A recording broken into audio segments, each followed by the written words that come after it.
果站不起来，就不要勉强。 Halo, assalamualaikum teman-teman. Balik lagi di channel Purwomantu Series. Gimana kabar kalian? Semoga selalu sehat dan baik-baik saja ya.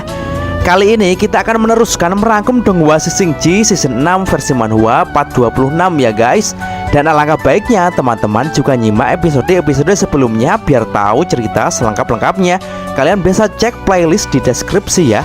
Dan gak usah berlama-lama lagi, langsung saja gas cuy.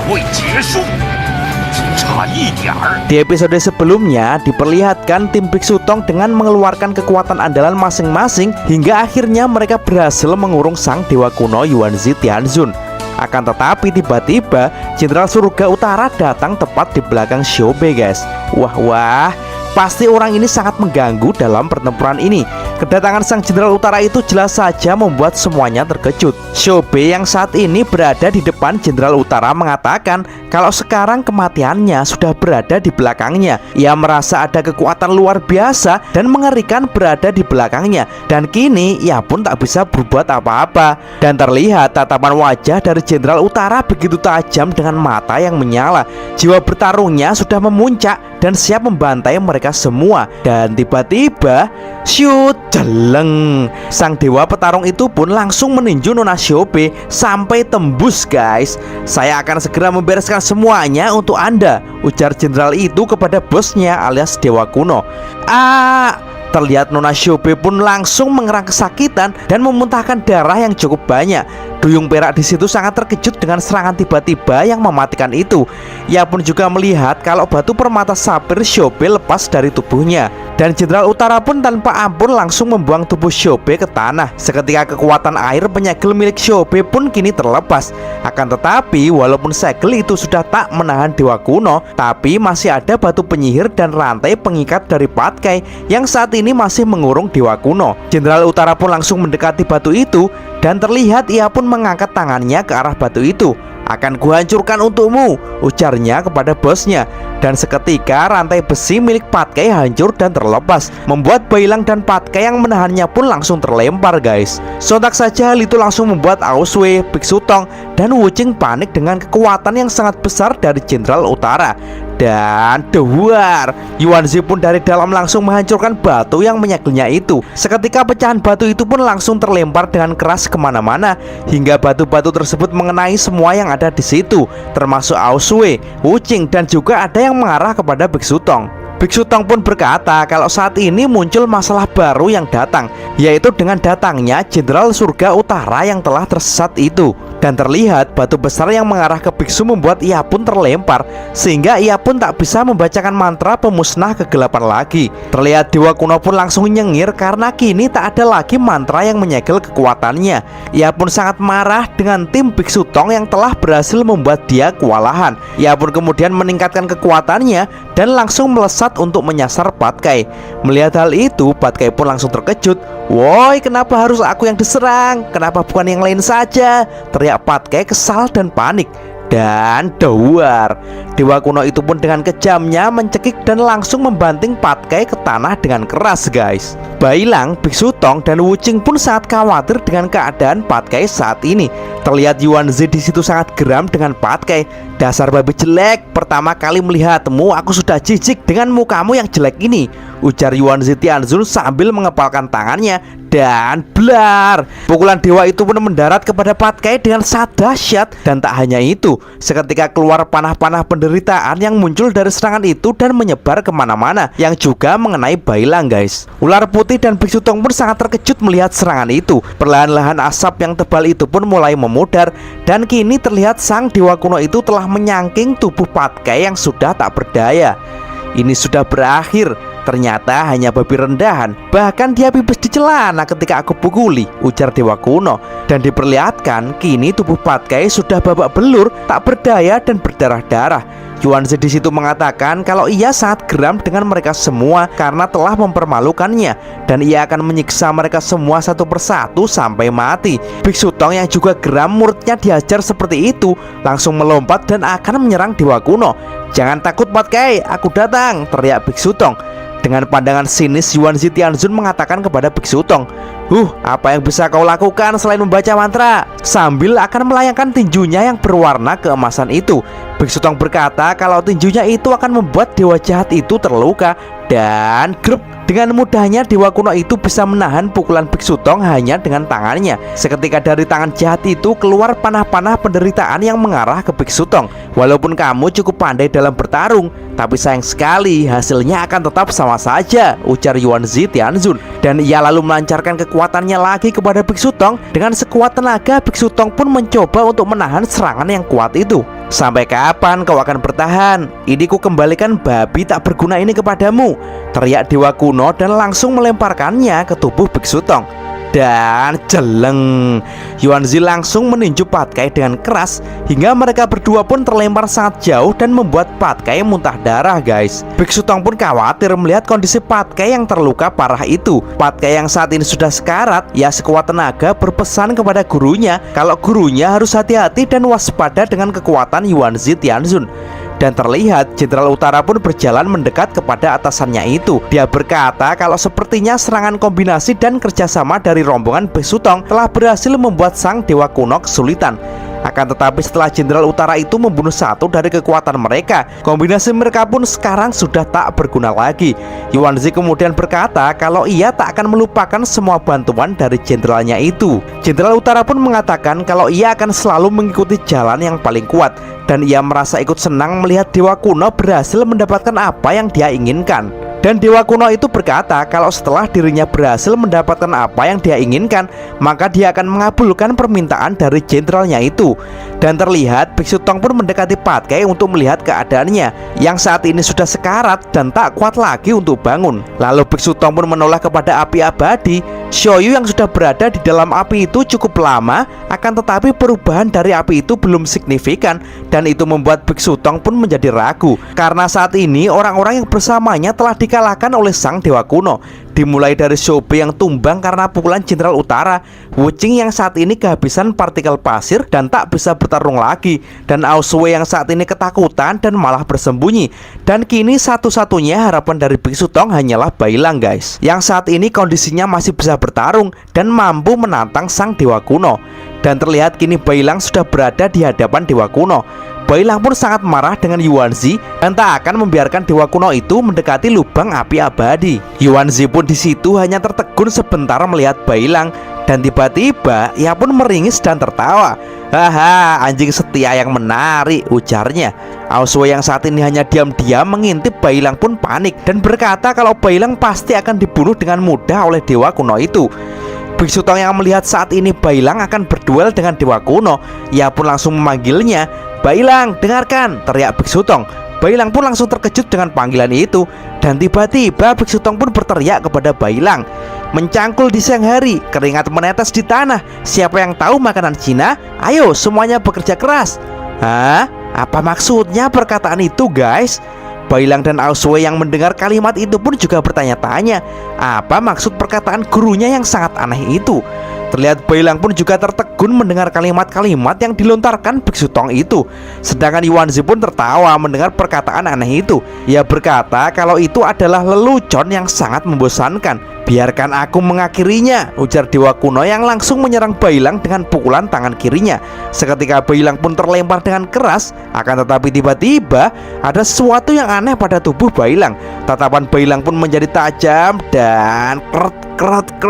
Hiya, blar. Seketika Bailang pun berubah menjadi wujud iblisnya yang mengerikan. Yuan Zi di situ pun langsung merasakan aura membunuh Bailang yang sangat kuat. Begitupun dengan Jenderal Utara, Aosue, Wuqing dan Patkai. Semua terkejut dengan aura membunuh Bailang yang sangat luar biasa itu. Biksu Tong kemudian mengatakan kalau apa yang diusahakannya terhadap Bailang ternyata berhasil juga. Dan ini merupakan strategi di saat mereka sudah tertekan seperti sekarang ini. Biksu Tong kemudian mengingat saat ia melatih Bailang di Istana Duyung. Hingga akhirnya Biksu Tong berhasil merangsang Bailang untuk mengeluarkan wujud iblisnya. Dan ia langsung melompat untuk menerkam Biksu Tong. Melihat hal itu, Biksu Tong pun langsung berteriak memanggil Wuqing dan Patkai untuk menolongnya. Hingga akhirnya mereka bertiga pun berhasil meredam Bailang. Biksu Tong pun merasa lega karena saat itu ia tak terbunuh oleh Bailang. Wujing di situ kemudian bertanya kepada gurunya kenapa Bailang jadi seperti ini. Dan Biksu Tong pun menjelaskan kalau itu adalah kekuatan yang dihasilkan karena Bailang yang memakan Yihu, sehingga kekuatan serigala dan harimau putih pun bersatu menimbulkan jiwa iblis yang baru. Dan selama ini Bailang selalu menekan kekuatan itu.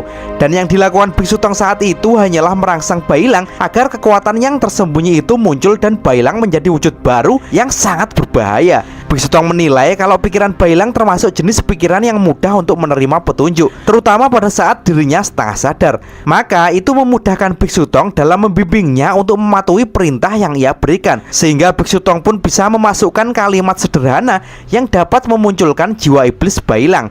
Karena menurutnya jiwa iblis yang muncul di tempat dan waktu yang tepat, maka itu tak akan merugikan orang lain. Kalimat apa yang harus digunakan guru? Tanya Patkai. Akan tetapi Biksu Tong pun tak akan memberitahukan kepada siapapun karena kalimat itu sangat berbahaya. Karena jika tidak sengaja mengucapkan kalimat password tersebut, maka kalimat itu akan memicu kemunculan jiwa iblis Bailang, dan itu akan sangat merepotkan. Karena jika Bailang sudah berubah, maka Bailang menjadi iblis yang sangat mengerikan dengan wujud monster yang sebenarnya, guys. Dan kini sang wujud iblis Bailang langsung ngamuk dan akan menyerang Dewa Kuno. Ia pun melompat dan menggunakan cakarnya untuk mencekik Dewa Kuno dan langsung mengepaskannya ke tanah, guys. Yuanzi pun merasa kaget dengan serangan yang tiba-tiba itu. Apakah ini kekuatan iblis serigala yang sebenarnya? Tanya Yuanzi Tianzun. Dan terlihat Bailang pun meraung dan mengeluarkan taring serigalanya yang sangat mengerikan di hadapan Dewa Kuno, guys. Bailang pun mencekik Dewa Kuno dengan sangat kencang, berharap dewa jahat itu bisa mati di tangannya. Ia pun langsung mengamuk dan menggunakan cakarnya untuk mencabik-cabik tubuh Yuanzi yang sudah terpepet di atas tanah, guys. Dan ya, dar. Bailang menghajar Dewa Kuno itu dengan membabi buta hingga tanah di situ rusak dan berserakan kemana-mana. Sedangkan Yuanzi pun terlihat terpojok dan hanya mampu mencoba menahan serangan Bailang yang brutal itu. Sedangkan Bailang pun terus meraung dan ia pun berteriak dengan keras, pertanda kalau ia berada di puncak kemarahannya. Jenderal Utara yang melihatnya pun sangat ngeri. Sungguh binatang yang ganas, bukan serigala sembarangan, ujarnya. Baise pun juga dibuat terkejut dengan wujud Bailang yang berubah menjadi monster yang sangat mengerikan itu. Apakah Bailang telah salah minum obat? Tanya Aosue. Biksu Tong kemudian di situ menjelaskan kalau Bailang yang berubah menjadi wujud iblisnya akan kehilangan kendali, membuat dia tak mengenali siapa kawannya dan dia akan mengamuk kepada siapa saja. Tapi untung saja Bailang saat ini hanya berfokus kepada Dewa Kuno, sehingga tak akan menyerang orang lain. Patkai di situ menilai kalau proses perubahan Bailang berbeda dengan siluman-siluman lainnya, termasuk proses perubahan dirinya. Biksu Tong pun menjelaskan kalau memang Bailang tak perlu mengumpulkan energi ki seperti Patkai karena sumber kekuatan Bailang berasal dari dalam dirinya sendiri. Dan terlihat Dewa Kuno yang merasa tertekan kini mengamuk, guys. Seketika ia mengeluarkan panah-panah hitamnya dengan brutal yang langsung membuat Bailang terpental. Bailang pun langsung dihujani dengan panah-panah penderitaan yang sangat banyak itu. Duar. Terlihat panah-panah itu meledak-ledak ke tubuh Bailang. Akan tetapi Bailang pun tak mau menyerah. Ia pun masih kuat dan akan menyerang Dewa Kuno. Sadar kalau panah-panahnya belum mempan menyerang Bailang, ia pun maju dan mengepalkan tangannya untuk bertarung dengan jarak dekat. Dan blar, Dewa Kuno itu langsung memukul dada Bailang dengan sangat keras. Dan tampaknya itu bukan pukulan biasa. Seketika muncul ruangan hitam yang besar mengelilingi mereka. Dan tiba-tiba Bailang pun terkejut karena sekelilingnya menjadi gelap gulita, guys. Ia pun juga tak bisa melihat apa-apa. Hahaha, rasakan ketakutan dalam kegelapan dan putus asa, teriak Dewa Kuno. Dan doang, ia langsung memukul Bailang dengan keras yang tak bisa melihat itu. Dengan jurus ruang kegelapan ini membuat Bailang tak bisa berkutik dan tak tahu di mana posisi Dewa Kuno, sehingga Dewa Kuno dapat dengan mudah menghajar Bailang, guys. Terlihat Yuanzi Tianzun pun menghajar Bailang habis-habisan. Bailang pun hanya bisa pasrah dan bertahan sebisanya. Dan dar. Pukulan-pukulan Dewa Kuno terdengar sangat keras dari luar. Betapa tersiksanya Bailang saat ini. Dan blar, terlihat serangan fatal Dewa Kuno membuat tubuh Bailang terluka parah dan mengeluarkan darah di sekujur tubuhnya. Terlihat Biksu Tong pun kaget melihat kondisi Bailang dan mengkhawatirkannya.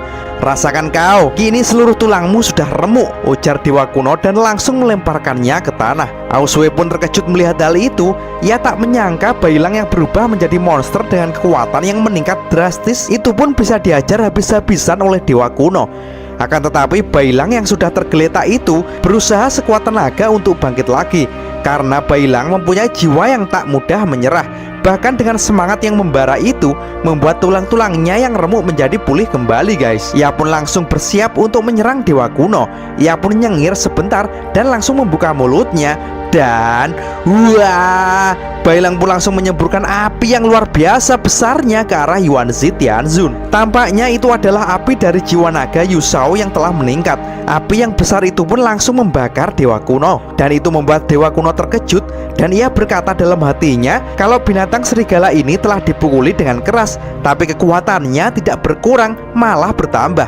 Sungguh gabungan kekuatan serigala, harimau, dan naga yang memang sangat mengejutkan guys. Bailang yang saat ini masih ngamuk kemudian melompat dan akan menyerang Dewa Kuno. Terlihat di belakang Bailang pun ada bayangan Yihu. Dengan cakarnya yang penuh dendam itu, ia langsung menyerang dan jeder. Seketika serangan cakar yang istimewa itu pun langsung menghempaskan Yuanzi Tianzun ke tanah dengan sangat keras guys. Patkai yang hanya bisa tengkurap di situ berkata, "Wow, sungguh serigala yang luar biasa."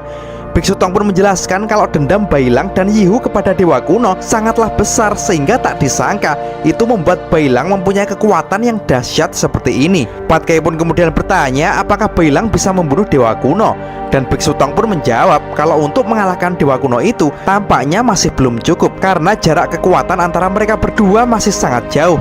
Akan tetapi setidaknya Bailang saat ini bisa menahan Dewa Kuno lebih lama lagi sampai api abadi menjadi besar dan misi mereka akan selesai. Terlihat Bailang menjadi monster yang sangat keren. Perpaduan wujud serigala dan harimau putih dengan aura api naga yang memancar di seluruh tubuhnya guys. Setelah mendapat serangan yang fatal dari Bailang, Yuanzi pun mencoba untuk bangkit. Jiwa Yuanzi yang lain pun marah kepada Yuanzi. Bisa-bisanya ia dihajar oleh siluman seperti ini. Dan jiwa itu menyuruh Yuanzi agar segera membereskan Bailang karena waktu sudah sangat mepet. Jiwa-jiwa dari Dewa Kuno itu pun panik dan ketakutan jika api abadi keburu membesar dan ia kehilangan kesempatan untuk mendapatkan kekuatan yang tanpa batas. Jiwa amarah mereka pun langsung keluar. Dan ya, blar, sungguh kekuatan dewa jahat yang mengerikan guys. Seketika tubuh Dewa Kuno pun berubah menjadi merah. Ia pun langsung menatap wajah Bailang. "Hehe, selamat siang. Ayo kita bersenang-senang," ujar Yuanzi Tianzun. Ia pun langsung melesat dengan kecepatan yang luar biasa, membuat Bailang pun sangat terkejut dengan kecepatan itu. Dan tiba-tiba saja Dewa Kuno sudah berada di depan Bailang. Dan doak, dengan sangat keras ia pun membenturkan kepalanya kepada Bailang. Terlihat Yuanzi pun sangat gembira. Ia mengatakan kalau saat ini ia menggunakan tubuh yang tak bisa dikalahkan. Ia pun mengaku tak pernah bertemu dengan tubuh ini sejak zaman kuno dahulu kala. "Aku datang dan ayo senang-senang," ujar Dewa Kuno. Dan duak, ia pun memukul Bailang sangat keras. Dan duak, ia pun lanjut menyekut Bailang tanpa ampun. Seketika ia pun mengangkat kedua tangannya untuk ancang-ancang, dan kedua tangan itu pun langsung menyasar dada Bailang. Dan jeleng, seketika Dewa Kuno itu mengeluarkan kekuatan yang maha dahsyat yang langsung menghantam Bailang dengan sangat telak guys. Biksu Tong pun langsung khawatir dengan keadaan Bailang saat ini. Akan tetapi dengan wajah iblis yang melotot, Bailang pun berusaha sekuat tenaga untuk bangkit dan akan melawan Dewa Kuno kembali. Ia kemudian berteriak kepada Yuanzi. Tampaknya monster itu memang tak mau untuk dikalahkan guys. Melihat hal itu, Yuanzi pun tertawa karena pertarungan ini sangatlah menarik. "Kau tampaknya tak bisa mati. Aku sekarang datang lagi," teriak Yuanzi sambil melesat dengan kecepatan penuh ke arah Bailang. Sedangkan Bailang yang saat ini sudah terlihat ngos-ngosan itu pun juga bersiap untuk menghadapinya guys. Biksu Tong di situ melihat kalau Bailang gerakannya semakin lambat. Itu dikarenakan serangan penghancur Dewa Kuno yang sangat besar yang terus-menerus menghantam Bailang. Dan tiba-tiba terlihat kaki yang mendatangi Biksu Tong. Percuma saja, Yuan Zitianzun bukanlah orang yang bisa kalian kalahkan, ujarnya. Dan ternyata itu adalah sang Jenderal Surga Utara, guys. Ia lalu mengatakan kalau Bailang memanglah kuat, tapi ia tak akan bisa bertahan. Dan Jenderal Utara yang saat ini sudah berada di depan Biksu Tong, maka ia tak akan membiarkan Biksu Tong untuk melarikan diri. Biksu Tong pun mengatakan kalau sang Jenderal Utara adalah dewa yang mempunyai peringkat tertinggi di surga. Kenapa Anda malah mengikuti bayangan gelap dan melakukan hal-hal yang buruk? Tanya Biksu Tong. Apakah Tuan Jenderal Utara mempunyai kesulitan? Tanya Wu Jing menambahkan. Pat Kai di situ kemudian mengatakan kalau menjadi orang jahat memang memiliki kesenangan tertentu. Bahkan ia, sang babi tua, juga kadang-kadang ingin menjadi jahat. Mungkin saja Jenderal Utara itu sama dengan babi tua ini, ucap Pat Kai di situ. Mendengar hal itu, sang Jenderal Utara pun langsung menatap mereka dengan tajam. Bisakah kalian menghadapi kematian dengan tenang? Setiap orang memiliki ambisi yang ingin diwujudkan, ujar sang Jenderal Utara itu. Ia pun langsung mengangkat tangannya dan ia berkata kalau ia tak akan berbelas kasihan kepada Biksu Tong dan murid-muridnya. Biksu Tong yang langsung tertegun di situ tiba-tiba jeder. Terlihat serangan petir kemerahan yang menghantam jenderal sesat itu, guys. Tapi tampaknya petir itu tak terlalu berdampak pada dirinya. Ia pun langsung melirik ke belakang dan ternyata itu adalah serangan Aosue. Ia terlihat melompat dan ia berkata kepada gurunya kalau lebih baik mereka kabur saja dari sini. Biksu Tong pun langsung berteriak dan berkata kalau mereka lari sekarang, Xiaoyu dan Bailang akan mati. Tunggu sebentar, bentak Biksu Tong. Aosue pun bertanya kepada gurunya kalau mereka harus melakukan ini sampai kapan. Karena apabila mereka harus bertahan 2-3 hari, maka mereka pasti akan mati sia-sia. Itu tidak akan lama, percayalah, ucap Biksu Tong mencoba menenangkan Aosue. Aosue pun di situ kemudian mencoba untuk berkonsentrasi. Ia mengaku sulit, tapi ia akan mencobanya. Dan terlihat tangannya menunjuk ke arah tanduknya. Dan sambaran petir, teriak Aosue sambil menunjuk ke arah Jenderal Utara. Blar! Seketika petir yang besar dan dahsyat menyambar Jenderal Utara dengan sangat dahsyat, guys. Akan tetapi terlihat di situ Jenderal Utara masih berdiri tegak. Aosue pun langsung melancarkan petirnya lagi. Bom petir beruntun. Duar, duar, duar, duar. Ledakan yang dahsyat dan bertubi-tubi menghantam Jenderal Utara itu. Dan setelah asap ledakan itu mulai reda, perlahan-lahan terlihat tubuh Jenderal Utara ternyata masih tegap berdiri, guys. Petirmu hanya membuat tubuhku terasa hangat, ucap Jenderal Utara. Ia lalu mengangkat tangannya kepada Aosue dan terang. Aosue pun dengan cepat langsung menghindarinya dan ia merasa lega bisa menghindari serangan dari jenderal kuat itu. Tapi tiba-tiba saja Jenderal Utara sudah berada tepat di depannya. Tindakanmu memang sudah saya harapkan, ujarnya. Dan doang, ia langsung mendengkul Aosue dengan keras hingga ia muntah darah, guys. Kemudian Jenderal Utara pun langsung mengangkat tangan satunya untuk memukul Raja Naga itu. Dan wut, seketika Aosue berubah menjadi wujud naga dan langsung bisa menghindar dengan cepat dari pukulan itu. Ia pun segera menjauh dan ketika mendarat ia langsung berubah menjadi manusia lagi. Tapi Aosue di situ dadanya merasa sangat kesakitan dengan serangan Jenderal Utara tadi. Dan terlihat Jenderal Utara saat ini sudah berada di atas Aosue dengan aura bertempurnya yang luar biasa. Kamu semua akan mati. Sebutkan nama-nama kalian agar aku bisa mengingat nama orang-orang yang aku bunuh, ucap Jenderal Utara. Aosue pun di situ segera mengambil pedang Raja Naganya. Hei paman, namaku Aosue, sang Raja Naga yang baru, musuh dari semua dewa-dewa kegelapan. Hei Jenderal Utara, kau akan menyesal karena telah membuatku menjadi serius, ucap Aosue dengan penuh keyakinan. Terlihat Jenderal Utara saat ini melayang di udara dengan aura bertarung yang sangat kuat. Ia mengatakan di hadapan Aosue kalau dirinya mengaku sudah tahu info tentang Aosue, yaitu Raja Naga yang baru yang telah memimpin pemberontakan kepada Dewa Bayangan Gelap. Dia juga mengatakan saat sebelum ia bertemu langsung dengan Aosue, Jenderal Utara mengira kalau Aosue adalah orang yang benar-benar hebat yang sangat kuat. Tapi kenyataannya setelah ia sudah bertemu dengan Aosue, ternyata menurutnya Aosue adalah orang yang tak seperti ia kira sebelumnya. Ia menganggap kalau Aosue adalah manusia naga biasa dan tak berbeda dengan naga-naga lain, guys. Mendengar hal itu, Aosue pun dengan tenang menjawab kalau memang Jenderal Utara itu benar-benar mendengar namanya, maka ia harus ingat sejarah kekuatannya yang luar biasa. Jenderal Utara yang telah berani berkata begitu, maka Aosue akan membunuhnya. Hei paman, sekarang akan kutunjukkan kekuatanku yang sebenarnya. Sayang sekali kau harus bertemu denganku, ujar Aosue dengan percaya diri. Seketika ia pun mengangkat pedang legendarisnya dan tampaknya ia akan memanggil petir 9 alam. Atas nama Raja Naga, datanglah petir 9 alam, teriak Aosue. Seketika langit pun menjadi mendung dan gelap gulita dan mengeluarkan sekelebat petir. Akan tetapi terlihat petirnya pun berhenti dan tak mengeluarkan banyak petir yang bersatu seperti biasanya. Namun hanya terlihat pusaran mendung yang gelap saja di situ. Jenderal Utara pun heran melihatnya. Begitupun dengan Aosue. Aosue pun tampak kebingungan, kenapa bisa seperti ini? Apa aku harus terbang ke langit dan melihat apa yang terjadi di sana? Tanya Aosue keheranan. Dan duar, tanpa basa-basi Jenderal Utara langsung meninju Aosue dengan keras hingga tersungkur ke tanah guys, sehingga membuat Aosue pun merasa sangat kesakitan. Sedangkan Jenderal Utara pun di situ berkata, kenapa naga bodoh sepertimu bisa jadi Raja Naga dan menghancurkan Jenderal Bayan Gelap? Dasar. Dan blar, boom. Tiba-tiba saja petir dahsyat 9 alam langsung menyambar Jenderal Utara dan membuat ledakan yang sangat dahsyat guys. Melihat musuhnya terkena serangan itu, Aosue pun langsung menghindar dan menjauh dari Jenderal Utara. Hampir saja, walaupun terlambat tapi datang juga. Bagaimana rasanya paman? Dan terlihat tubuh Jenderal Utara pun dipenuhi oleh asap akibat petir yang dahsyat itu. Akan tetapi tubuh Jenderal Utara itu tampaknya masih sehat walafiat guys. Lumayan juga, ujar Jenderal Utara. Aosue tampak terkejut dengan daya tahan Jenderal petarung itu. Jenderal Utara pun langsung berkata kalau Aosue benar-benar menarik karena mempunyai beberapa banyak jurus yang lumayan yang bisa membuat dirinya sedikit terluka, sehingga ia pun semakin bersemangat untuk berduel dengan Aosue. Aku akan mulai serius, ucap Jenderal Utara dan langsung melesat dengan cepat ke arah Aosue.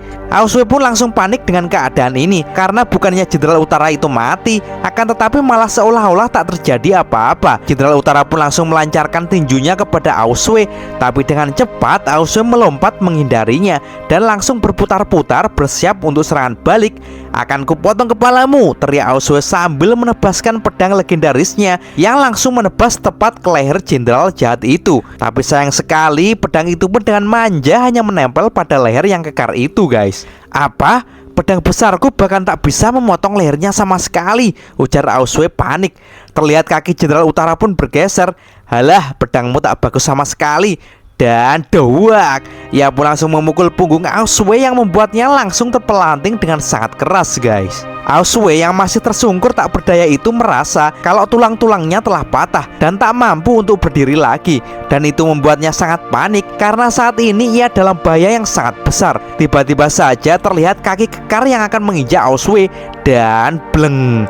Untung saja dengan cepat Aosue pun melompat dan menghindarinya. Pasti injakan yang sangat keras itu membuat tubuh Aosue hancur. Hei paman, akan kuberitahu kau kalau aku belum mengeluarkan seluruh kemampuanku, ujar Aosue. Jenderal Utara yang mendengarnya pun langsung menyuruh Aosue segera mengeluarkannya dan biar ia melihatnya. Dan ia pun langsung melancarkan tinjunya lagi kepada Aosue.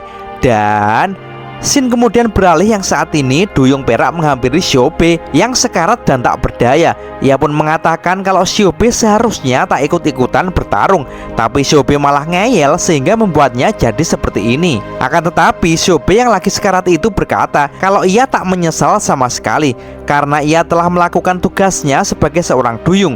Aku sekarang sudah sekarat, maukah kau berjanji padaku? Tanya Xiaobei kepada Duyung Perak. Duyung Perak pun segera menyuruhnya untuk segera mengatakannya, tolong berhentilah menyerang istana Duyung.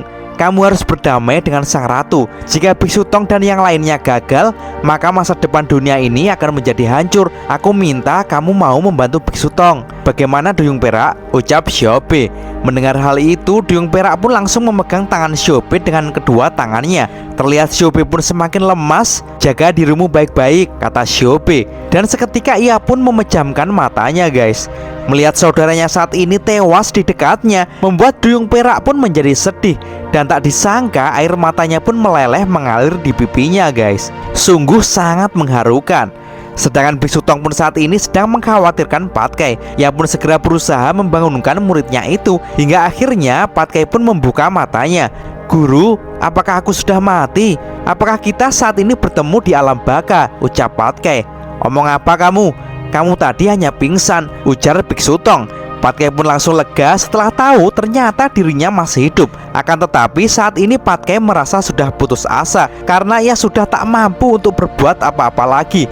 Biksu Tong pun juga mengaku kalau saat ini ia juga merasa seperti itu. Guru, apa arti semua ini? Kita semua sudah berusaha mati-matian untuk mencegah Dewa Kuno mendapatkan Xiaoyu. Dan resikonya kita semua akan mati dan gagal di tempat ini. Bahkan dunia tak mengetahui dan mengenal siapa kita. Apa guru juga berpikiran seperti itu? Tanya Patkai. Biksu Tong pun lalu menjawab kalau ia tak tahu atas jawaban semua yang ditanyakan Patkai itu. Karena yang bisa menjawab semua pertanyaan itu hanyalah diri kita masing-masing. Apakah tujuan kesini hanya untuk bersenang-senang ataukah untuk menjalankan tugas yang mulia ini? Ujar Biksu Tong. Dan Biksu Tong pun saat ini memandangi teman-teman Patkai yang sedang berjuang melawan kejahatan. Patkai, kita ini adalah orang-orang yang mulia. Kita sudah keluar masuk istana surga. Kita sudah melewati jalur iblis yang begitu panjang. Dan kita sudah mengarungi lautan. Dan bahkan sudah 2 kali menginjakkan kaki di sisi lain dunia. Hal itu tidak akan mampu dibayangkan bahkan oleh dunia. Dan saya rasa kita tak perlu kok menjelaskan semua ini kepada dunia. Karena arti dari pertempuran ini berbeda-beda dalam pikiran semua orang. Dan satu-satunya kesamaan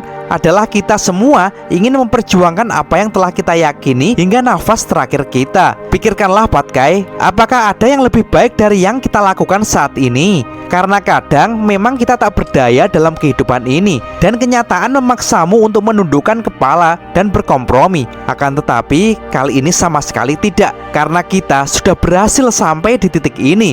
Jika kematian adalah takdir yang tak terelakkan, caraku menerima hanyalah berjuang dan berjuang dan terus berjuang sampai titik darah penghabisan.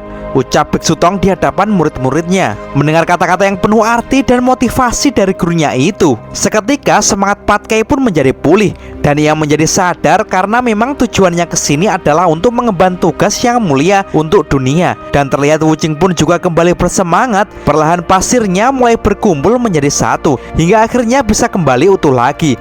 Prajurit batu kecil pun juga menjadi sangat bersemangat walaupun ia tak terlalu berguna dalam pertempuran ini. Dan terlihatlah mereka berdiri tegap dengan semangat juang yang kokoh. Dan mereka bersiap untuk melanjutkan pertarungan ini karena misi mereka belum selesai, guys. Dan di sisi lain terlihat tangan yang meninju tubuh seseorang dengan keras. Dan ternyata saat ini Bailang lagi dihajar oleh Dewa Kuno hingga berdarah-darah. Binatang iblis, apa kau sudah mencapai batasmu? Teriak Dewa Kuno yang langsung memukuli Bailang dengan sangat keras. Dan itu membuat Bailang terlempar dan mengeluarkan darah tambah banyak lagi. Akan tetapi Dewa Kuno masih tak mengampuni Bailang. Sungguh sebuah keajaiban. Kau bisa bertarung denganku sejauh ini. Dan sekarang rasakan kematianmu, teriak Dewa Kuno yang akan memberikan pukulan terkuatnya. Bailang yang sudah terluka parah itu pun hanya bisa pasrah menghadapinya. Tapi tiba-tiba, pang! Terlihat Biksu Tong sudah berada di depan Bailang dan menangkis pukulan Dewa Kuno. Sontak saja itu membuat Dewa Kuno sangat terkejut. Ia pun mengatakan kalau ia pikir Biksu Tong sudah kabur. Dan Biksu Tong langsung menjawab, mana bisa kabur sebelum aku mengalahkanmu. Dan tiba-tiba Patkai pun juga datang dan berteriak, jangan lupakan babi tua ini, akan gua hajar kau dewa sialan. Ya, duk. Ia langsung menendang wajah Dewa Kuno. Akan tetapi tendangan itu hanya menempel saja di wajah Yuanzi. Dewa Kuno mengatakan kalau tendangan itu sangatlah lemah sekali. Ia pun langsung melemparkan Patkai dengan mudah. Dan terlihat badai pasir langsung menyerang Dewa Kuno, sehingga itu membuatnya terkejut. Pasir tersebut langsung menutupi pandangan dari Dewa Kuno. Pusaran pasir yang membosankan, ucap Tianzun. Dan tiba-tiba, das!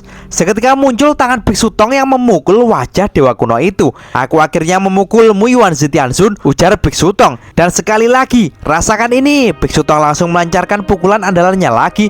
Dan grep, Dewa Kuno pun dengan mudah menahan tinju Biksu Tong itu, guys. Lumayan juga tinjumu, membuat sedikit kesakitan. Kamu harus dihukum dengan hukuman yang setimpal, ujar Dewa Kuno. Dan tiba-tiba terlihat ekor ular raksasa yang sangat tajam dan langsung melilit dengan kuat dewa jahat itu. Dan itu adalah Baise. Dewa kuno yang melihat Baise pun bertanya, kenapa siluman ular itu mengkhianatinya juga. Mendengar hal itu, terlihat Baise pun malah menjulurkan lidahnya yang tajam. Ini bukan pengkhianatan. Hei dewa kuno, aku kan tidak pernah bergabung dengan dirimu, ucap Baise. Terlihat dewa kuno pun tak bisa bergerak karena dililit oleh Baise. Biksu Tong pun disitu langsung bertanya kepada Baise, apakah dirinya akan berencana untuk meninggalkan jiwa yang gelap itu. Baise pun lalu menjawab agar Biksu Tong jangan salah paham dulu, karena sebenarnya ia bukan untuk bermaksud baik, tapi ia datang karena memiliki tujuan yang sama dengan Biksu Tong, katanya. Baguslah, ujar Biksu Tong sambil mengangkat tasbih pemberian dari Dewa Rulai dan langsung melilitkannya ke tangannya. Ia pun langsung melesat untuk menyerang dewa kuno dengan jurus tinju yang telah membunuh Kaisar Sitian. Hei dewa jahat, rasakan ini, teriak Biksu Tong. Dan duar, tinju tersebut mendarat dengan indah ke mata dewa kuno yang saat ini tak bisa bergerak dan langsung mengeluarkan cahaya kuning yang besar dan menyilaukan. Dewa kuno yang terkena pukulan itu tiba-tiba terlihat tersenyum licik. Seketika Biksu Tong dan Baise pun merasakan sesuatu yang berbahaya yang akan terjadi kepada mereka. Dan tiba-tiba jeder, dewa kuno langsung mengeluarkan tembakan panah-panah penderitaan andalannya yang langsung mencapik-capik tubuh ular Baise. Wah, terlihat hujan panah itu pun masih terus berlanjut menyerang mereka, dan mereka pun dengan sekuat tenaga menahan serangan yang mematikan itu.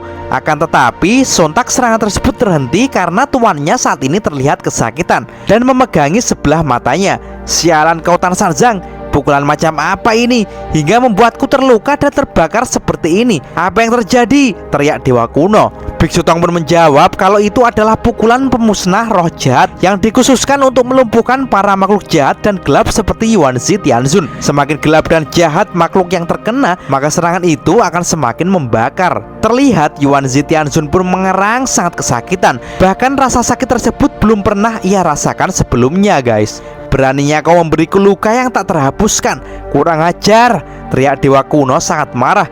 Dan ia akan melancarkan pukulan terkuatnya untuk segera membunuh Biksu Tong. Dan kosong, ujar dewa kuno pun heran karena Biksu Tong pun tiba-tiba menghilang begitu saja. Seketika terlihat hembusan angin yang sangat besar yang membuat dewa kuno itu pun bergeser dari tempatnya. Apa yang terjadi? Ucap Yuanzi Tianzun pun kebingungan, guys. Dan terlihat angin itu pun langsung memutar di belakang dewa kuno.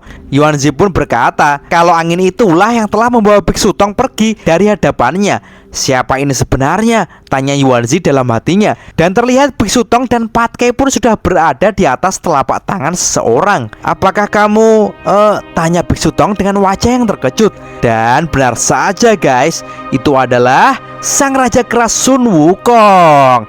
Terlihat ia datang dengan tubuh raksasanya yang saat ini memegang guru dan Pat Kei di tangannya. Biksu Tong dan semuanya pun sangat kaget melihat Sun Wukong hidup kembali. Duyung Perak pun disitu langsung bertanya, bukankah itu adalah raja kera yang telah dibunuh oleh dewa kuno? Hehe, aku kembali, jawab Wukong dengan santainya.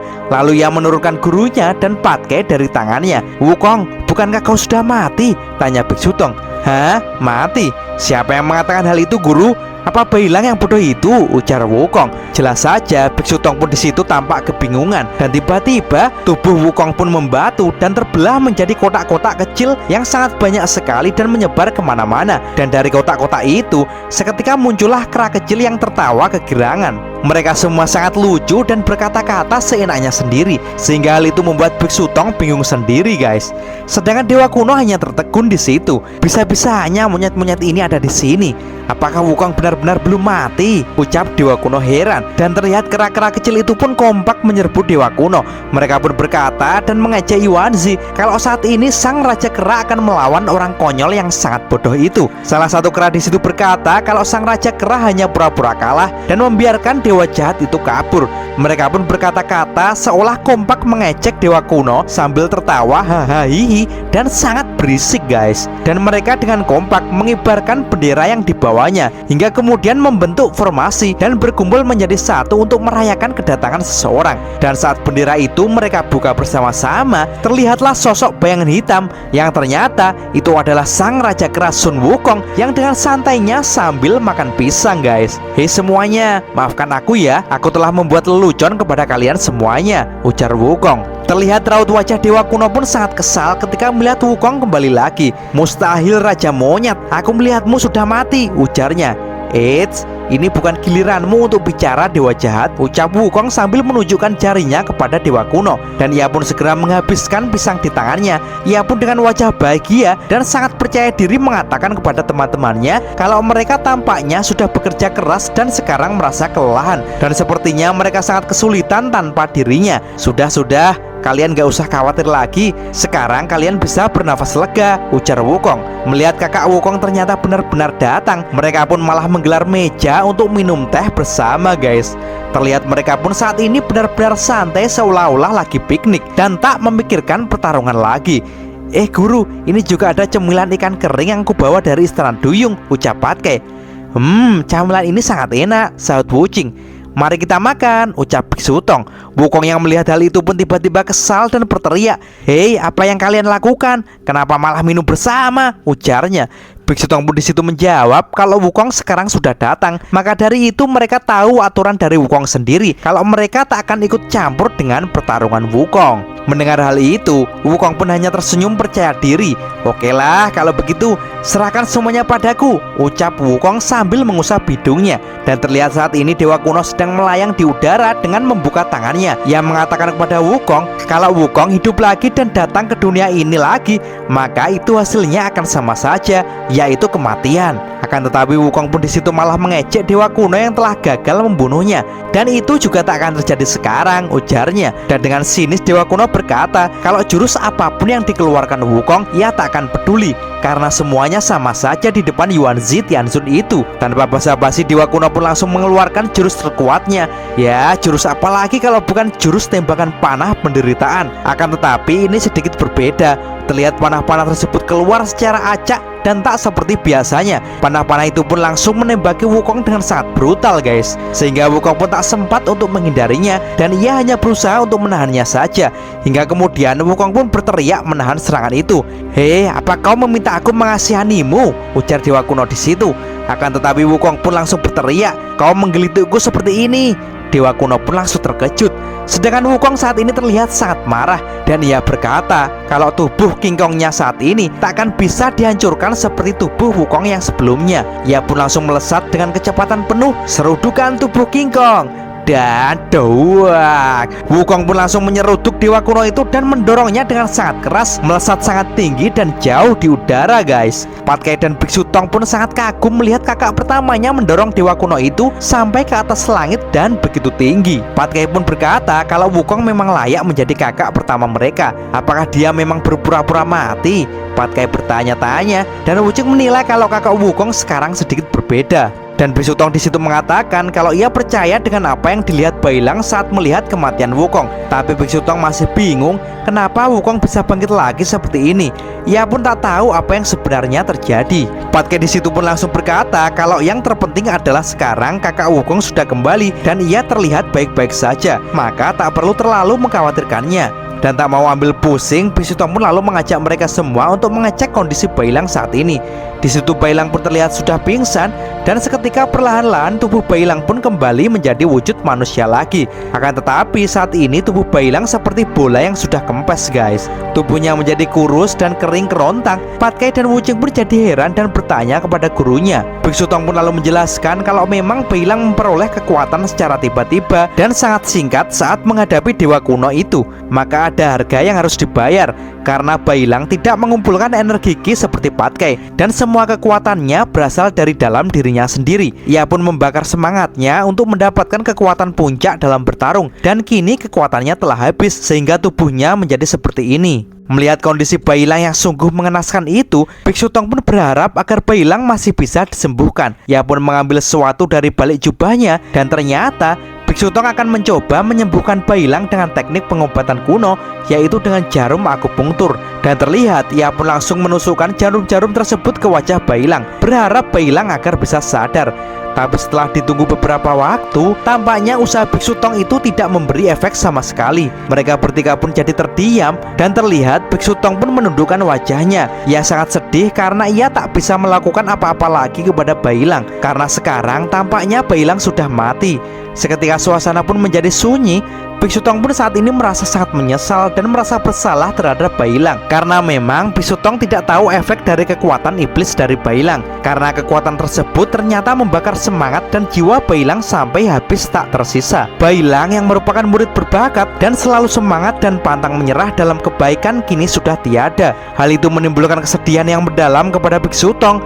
"Selamat jalan Bailang, semoga kau tenang di sana," ucap Biksu Tong sambil akan mengusap wajah Bailang agar ia dapat memejamkan matanya. Akan tetapi tiba-tiba sesuatu terjadi. Terlihat tangan Biksu Tong tak bisa menyentuh Bailang sama sekali. Sontak saja Biksu Tong langsung terkejut. "Kenapa aku tak bisa menyentuh Bailang?" ujar Biksu Tong. Dan terlihat Wuching dan Pat Kai pun juga sangat terkejut dengan hal itu. Dan tiba-tiba tubuh Bailang pun menjadi asap keemasan dan lenyap begitu saja.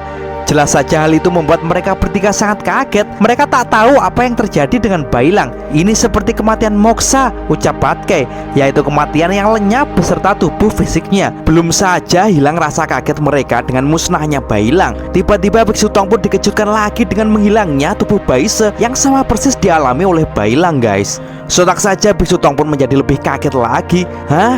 Baise yang belum mati juga menghilang seperti Bailang," ujarnya panik. Dan disusul dengan Baisi dan juga Xiaobei yang juga musnah dan menghilang seperti Bailang.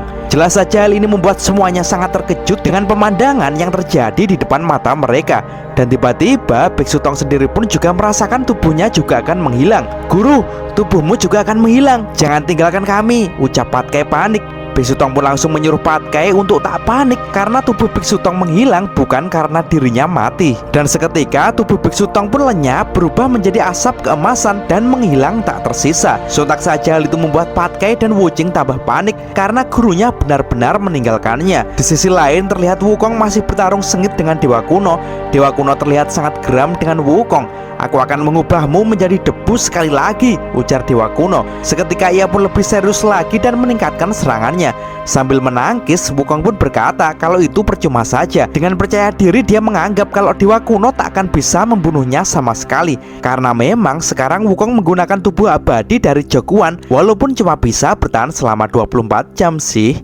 Mendengar hal itu, Dewa Kuno pun tambah marah karena ia menganggap tak ada makhluk satu pun yang tidak bisa ia bunuh. Dan dahar, ia pun langsung memukul Wukong dengan sangat keras. Walaupun Wukong menangkisnya, tapi tetap saja ia terlempar dengan sangat keras ke tanah dan terkapar di sana. Dan dengan keadaan terkapar itu, Wukong pun mengajak Dewa Kuno, "Hehe, pasti kamu bingung kan? Semua seranganmu tak melukaiku sama sekali. Kau pasti tak bisa menerima kegagalan ini. Kau terlihat sungguh sangat menyedihkan," ujar Wukong. Ia pun dengan lincah langsung bangkit. Ia lalu berkata kalau dewa jahat itu sangat menyebalkan dan Wukong akan mulai mengajarnya dengan serius. Seketika ia langsung mengeluarkan tongkat sakti andalannya dan ia langsung memasang kuda-kuda untuk bersiap mengajar dewa jahat itu, guys. "Hei Yuanzi, akui saja kalau kekuatanku lebih hebat darimu. Pasti kau berpikir telah membunuhku kan? Tapi nyatanya aku sekarang berdiri di hadapanmu untuk menghajarmu," ujar Wukong yang terus memprovokasi Yuanzi Tianzun. Mendengar hal itu, Dewa Kuno itu pun langsung ngamuk. Seketika ia bergerak secepat kilat untuk segera menyerang Wukong. Sedangkan Wukong pun kini bersiap untuk menghadapinya. Terlihat raut wajah Dewa Kuno itu sangat marah dan ia bertekad akan segera memusnahkan Wukong. Dan tiba-tiba terdengar suara Jokuan sang Raja Alam Baka memanggil Wukong. Wukong pun langsung terkejut dan menoleh. Jokuan dari Alam Baka memberitahu Wukong kalau saat ini Dewa Kuno akan mengerahkan seluruh kemampuannya untuk mengalahkan Wukong. "Tapi kau jangan terlalu serius ya, karena aku merasa api abadi sudah mulai membesar dan akan siap. Kau tahan dia sebentar lagi, dan jika kau kewalahan, kau bisa melarikan diri untuk mengulur waktu," ujar Jokuan. "Hah? Melarikan diri? Justru itu akan membuatku terbunuh. Melawan dewa jahat seperti itu, Melawan dewa jahat seperti ini, aku harus bertarung dengan sepenuh hati dan sungguh-sungguh dan tidak akan ceroboh lagi," ucap Sun Wukong dengan percaya diri, guys. Sin kemudian beralih memperlihatkan Aosue yang kini pedang naganya terlempar dari tangannya dan jatuh ke tanah dan hampir menusuknya. Sedangkan Aosue sendiri sudah terkapar di tanah karena telah dikalahkan oleh kekuatan Jenderal Utara. Dan Aosue saat ini sangat panik karena Jenderal Utara sudah berada di depannya. "Hei Raja Naga, apakah kemampuanmu hanya segini? Ayo keluarkan semuanya kekuatan kuno yang kau warisi," ujar Jenderal Utara dengan tatapan yang sangat dingin dengan matanya yang menyala. Aosue pun hanya terdiam dan memikirkan cara agar ia tak terbunuh. Perlihatkannya Aosue yang tertunduk lesu di hadapan Jenderal Utara. Ia merasa menyesal karena ia sudah mengeluarkan petir 9 alamnya. Sehingga saat ini Jenderal Utara pun mengetahui jati diri Aosue yang sebenarnya. Jenderal Utara ini mempunyai kekuatan yang lebih besar dari Jenderal Surga yang lain. Makanya petir 9 alam milik Aosue pun tidak mempan terhadapnya, guys. Dan saat ini Aosue juga sudah tidak bisa memanggil petir itu lagi, karena memang petir 9 alam itu ada batasan waktunya. Aosue pun merasa kalau kali ini ia berada dalam bahaya yang sangat besar. Bahkan ia berpikiran kalau pedang Raja Naga itu dipegang saja oleh kakaknya, karena Aosue saat ini merasa belum mampu untuk menjadi Raja Naga yang sebenarnya. Aosue jadi merasa putus asa ketika Jenderal Utara mendekatinya. Jenderal Utara di situ berkata kalau Aosue memiliki darah dari naga kuno, sehingga hal itu membuatnya tertarik dan ia segera menyuruh Aosue untuk mengeluarkan semua kekuatan yang terpendamnya. Karena kalau tidak segera Aosue keluarkan, maka dia sendirinya akan memaksa Aosue untuk mengeluarkannya dengan menghajarnya sampai mati. Dan terlihat tatapan mata Jenderal Utara semakin tajam dan menyala-nyala, guys. Tidak, tunggu dulu paman, aku punya sesuatu untuk dikatakan, ujar Aosue panik. Jenderal Utara pun hanya terdiam keheranan apa maksud Aosue itu. Dan tiba-tiba saja Aosue pun langsung berlutut. Jenderal Utara, kamu itu adalah jenderal yang paling kuat di surga. Aku menyerah saja jenderal, tak ada gunanya diterus-teruskan. Mohon dimaafkan atas sikap lancangku tadi ya jenderal, ujar Aosue memelas. Melihat hal itu Jenderal Utara pun jadi keheranan. Kamu itu adalah Raja Naga, kamu harus bekerja keras dan menjaga martabat suku naga. Aku heran bagaimana orang seperti kamu bisa menjadi seorang Raja Naga, ujar Jenderal Utara menasihati bocah naga itu, guys. Aosue pun hanya tersenyum kikuk dan berkata kalau martabat itu memang berharga paman, tapi hidup itu lebih mahal. Hehe. Terlihat Aosue terus saja merayu Jenderal Utara untuk mengajaknya berdamai, dan ia berjanji akan mengakui kekalahannya dan ia akan menyerah saja kepada Jenderal Utara itu. Menyerah? Asal kau tahu saja, kalau aku tak mempunyai belas kasihan kepada siapapun. Saran saya, kau seharusnya mengeluarkan semua kekuatanmu untuk menghiburku, ujar Jenderal Utara dengan tegas. Dan ia langsung mengangkat tangannya untuk segera menyerang Aosue. Terima kasih atas saranmu, kau memang keras kepala ya, ucap Aosue yang tangannya ternyata dari tadi sambil diam-diam merilis sesuatu di tanah dengan meletakkan tangannya di tanah. Dan itu adalah jaring petir jebakannya yang kini sudah menyebar di bawah kaki Jenderal Utara tanpa ia sadari. Seketika keluar jaring yang menyala, seketika Jenderal Utara pun menjadi tak bisa menggerakkan tubuhnya. Apa kamu berpikir aku akan menyerah beneran? Aku tadi hanya pura-pura. Kau tak menyadari kan kalau jebakanku sudah menguasai tubuhmu jenderal? Rasakan jaring petirku. Seketika jaring petir tersebut langsung menjaring tubuh Jenderal Utara. Jurus yang pernah digunakan Aosue untuk menghabisi Dewa Kegelapan Tianyong waktu itu membuat siapapun yang masuk ke jaring itu maka akan mati rasa dan tak akan bisa menggerakkan tubuhnya. Tak bisa bergerak lagi ya? Usahamu di situ sia-sia. Kau tak akan bisa keluar dan tunggu sebentar di situ ya, ujar Aosue. Seketika ia pun langsung mengambil palu Thor naga andalannya dari balik baju dan ia memutar-mutar palu tersebut ancang-ancang bersiap akan menyerang. Terlihat Aosue pun sangat bersemangat untuk menyerang Jenderal Utara yang sudah tak bisa bergerak itu, guys. Dan Aosue pun langsung melompat untuk segera memukul Jenderal Utara. Hei jenderal, aku akan menghancurkan kepalamu dan tulang-tulangmu, teriak Aosue. Dan duak. Tak disangka Aosue yang hampir memukulkan palunya ke tubuh Jenderal Utara itu, malah ia yang terkena pukulan Jenderal Utara yang saat ini tak disangka ia berhasil menjebol jaring petir andalannya, guys. Kau mau memukulku? Ejek Jenderal Utara. Terlihat wajah Aosue pun sangat syok. Jurusnya begitu mudah dihancurkan oleh jenderal petarung itu. Jenderal Utara kemudian membisikkan kepada Aosue kalau ia, sang jenderal surga, telah melewati banyak pertempuran sehingga jaring kecil itu tak ada artinya, ujarnya. Jenderal Utara pun lanjut mengeluarkan serangan pukulan tapak 1000 bayangan miliknya. Dan dar. Seketika serangan combo itu membuat Aosue langsung memuntahkan darah yang banyak, guys. Dan tak berhenti di situ, Jenderal Utara dengan sedekap santuy lalu bersalto ria di udara dan jeler. Ia pun langsung menendang Aosue dengan kuat hingga ia terlempar dengan keras sampai menghancurkan bebatuan di situ, guys. Dan masih lanjut terus. Terlihat Jenderal Utara pun memutar tubuhnya dengan sangat kencang seperti gasingan. Lalu ia pun melesat menuju Aosue dan jeder. Untung saja Aosue masih bisa melompat dan bisa menghindarinya. Jenderal Utara pun masih akan terus menyerang Aosue. Terlihat Aosue pun panik dan terlihat Jenderal Utara pun mengangkat kedua tangannya. Ia langsung berteriak, "Hukum langit ajaib!" Dijelaskan kalau jurus itu mampu memadatkan udara dan mampu menyerang seseorang yang berada di dalamnya. Seketika Aosue yang terkena jurus itu pun merasa kesakitan dan tak bisa bergerak seperti terkurung di dalam cermin. Jenderal Utara pun langsung memutar tubuhnya dan menggunakan jurus gangsingnya lagi untuk menghabisi Aosue. Ia pun melesat dengan sangat kuat dan cepat menyerang Aosue. Istirahatlah dengan tenang. Dan terlihat kaki Jenderal Utara akan melayang dengan keras mengenai kepala Aosue. Aosue pun sangat ketakutan dan ia berpikir kalau kali ini ia akan mati. Seketika ia langsung membayangkan Yusao, ayahnya, Aojio kakaknya, dan juga guru dan teman-temannya. Lalu ia juga membayangkan ketika diserang oleh burung Kiaroro dan ia pun menyelamatkan dirinya bersama Aoling, serta pertemuannya dengan kakek naga kuno yang tak disangka itu adalah kakeknya. Dan seketika Aosue pun berteriak, "Mati muda, buruk sekali!" Dan ia pun langsung jatuh ke tanah. Terlihat ia pun kebingungan dan bertanya-tanya, kenapa sang Jenderal Utara itu tak jadi menyerangnya. Jenderal Utara pun kini sudah berada di depan Aosue. Ia mengatakan kalau ia kecewa kepada Aosue karena ternyata Aosue sangat lemah. "Ini tak berguna," ujarnya. Mendengar perkataan Jenderal Utara, Aosue pun jadi bingung. Tapi dia pun berterima kasih karena Jenderal Utara tak jadi membunuhnya. Jenderal Utara pun lanjut mengatakan kalau Aosue mengingatkannya kepada seseorang. Akan tetapi Aosue terpaut jauh dengannya. "Orang yang mana?" tanya Aosue.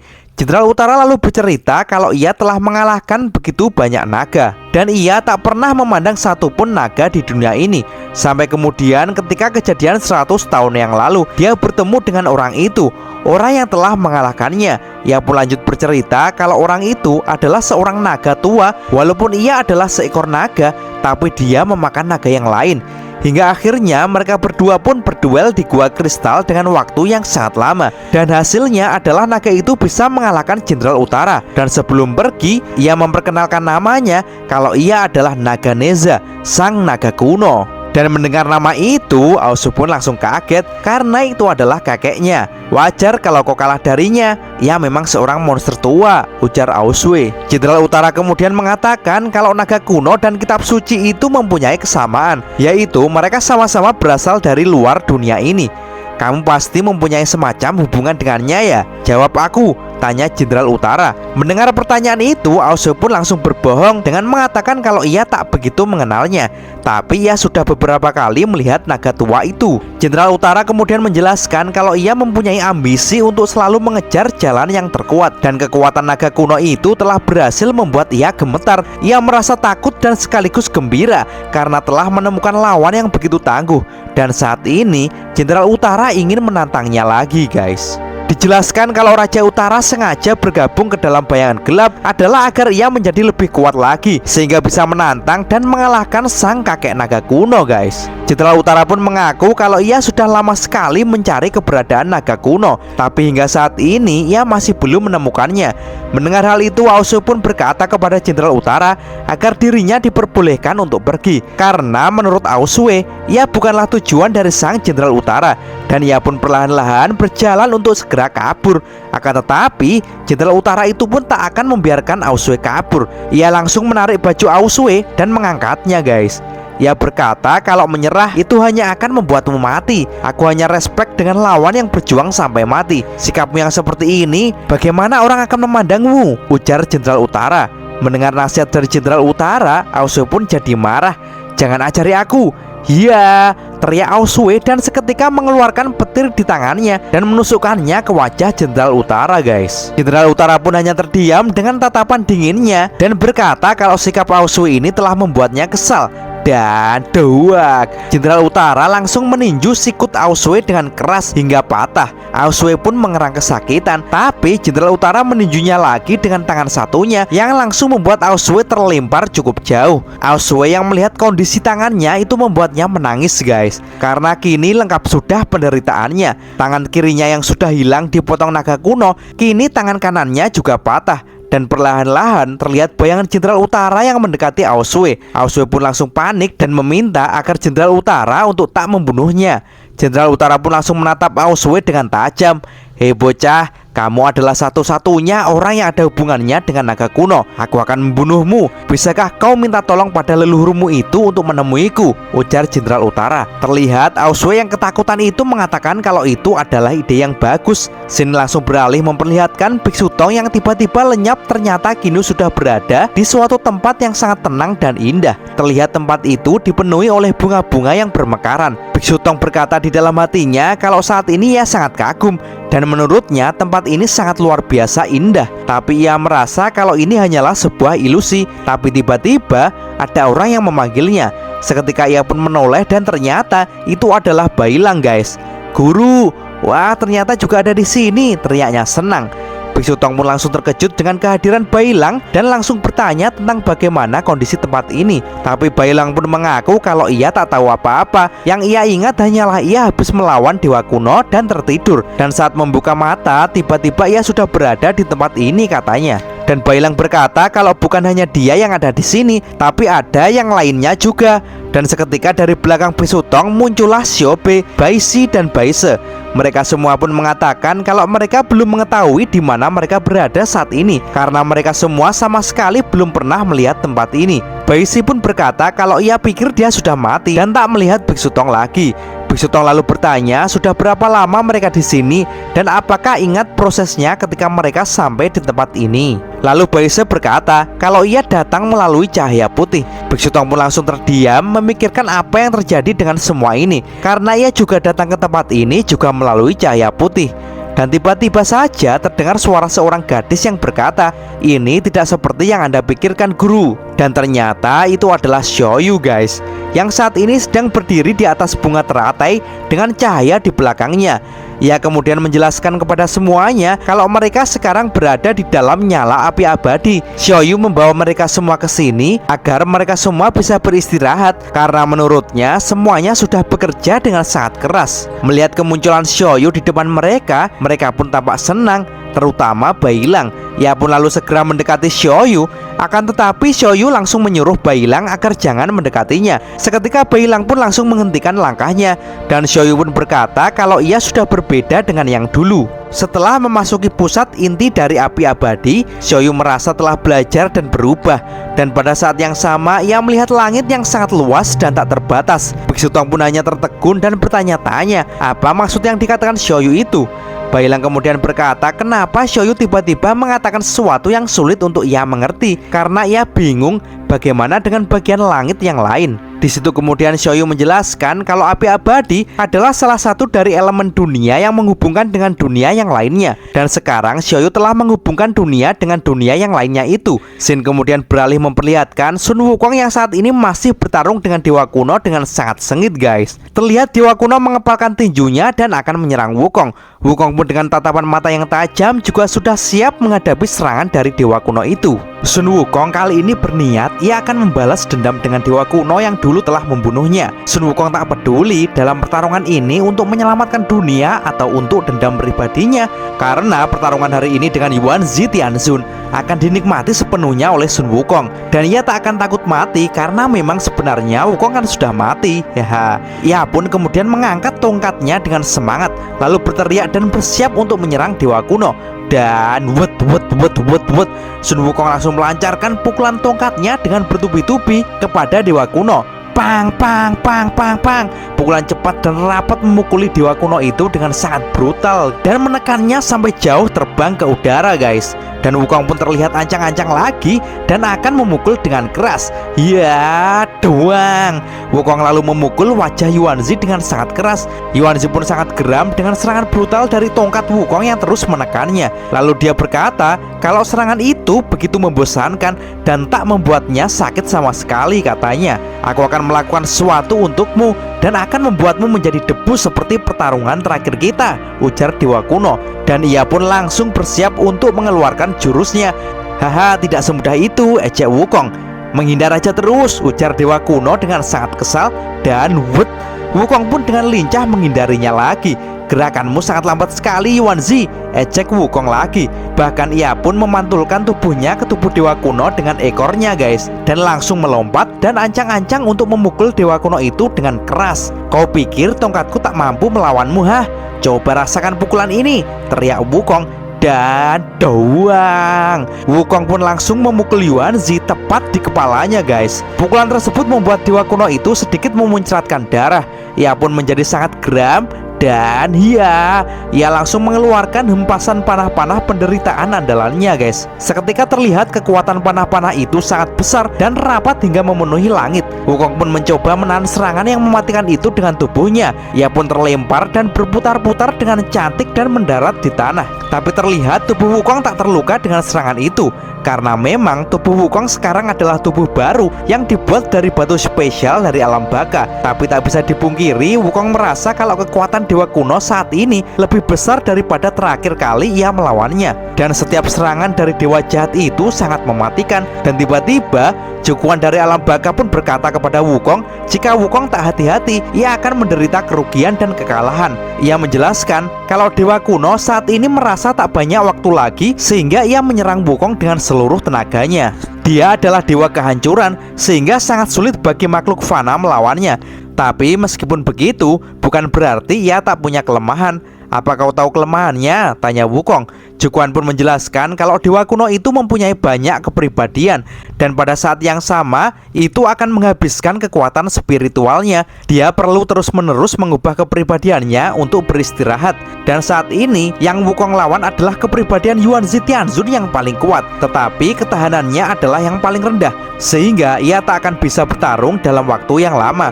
Makanya ia selalu menyerang dengan kekuatan penuh.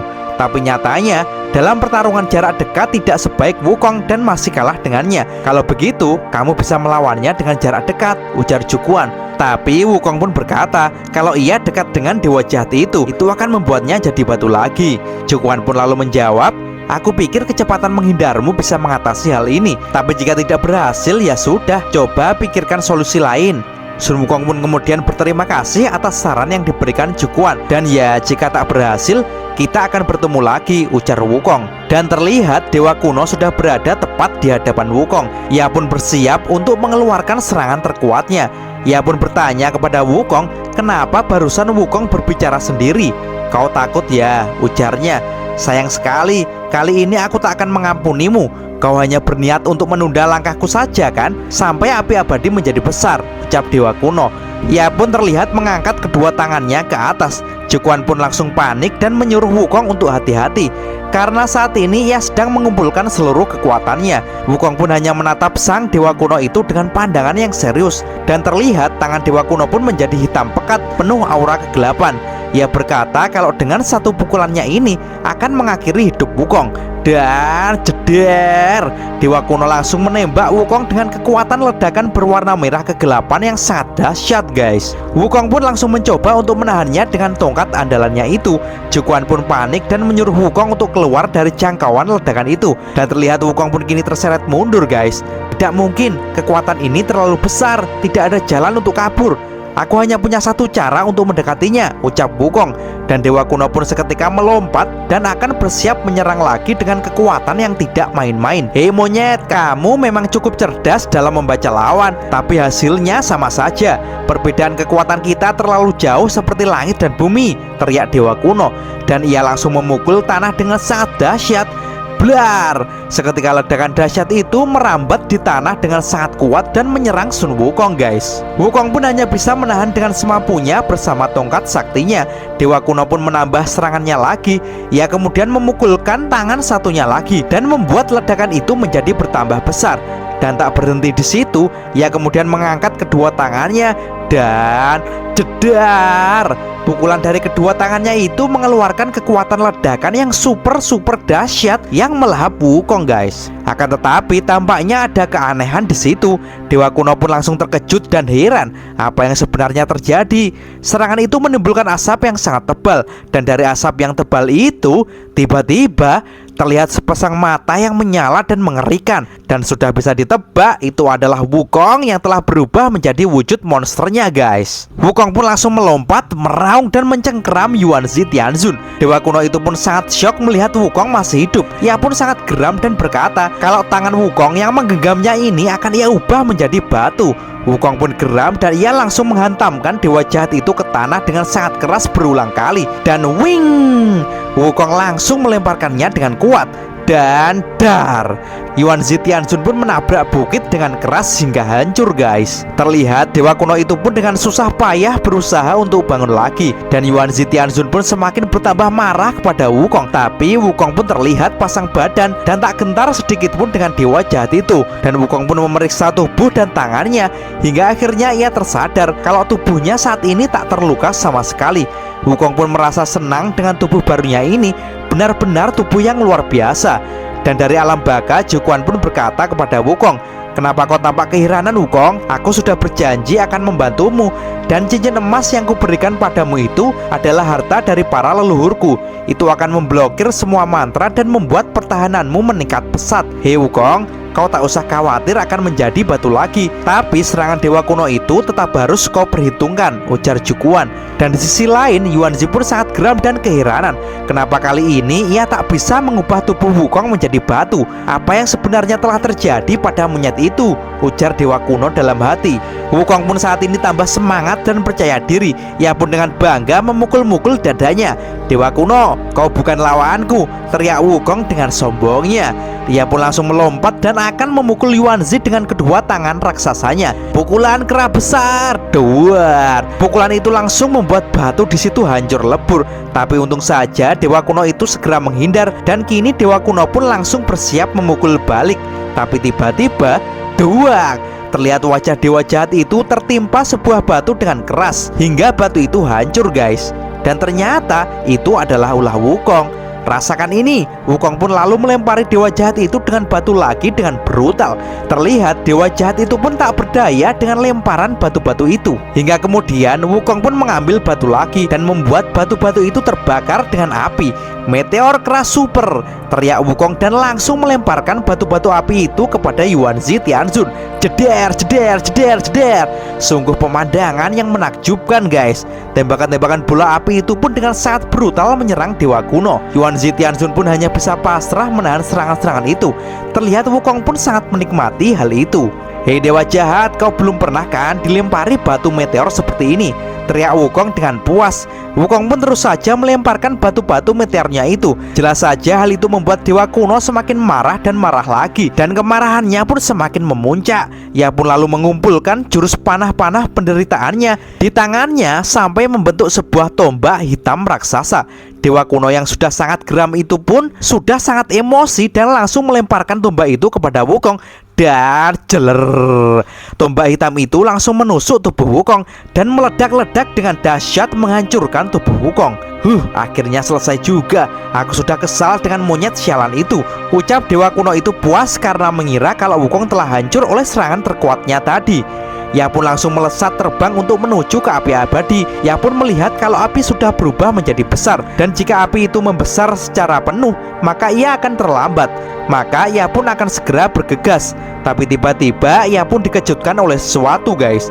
Karena ternyata Sun Wukong saat ini berada di celananya dan memegangi celana itu dengan erat guys. "Hei dewa kuno, ayo bermain denganku, jangan pergi," ucap Wukong dengan tubuhnya yang saat ini mengecil itu.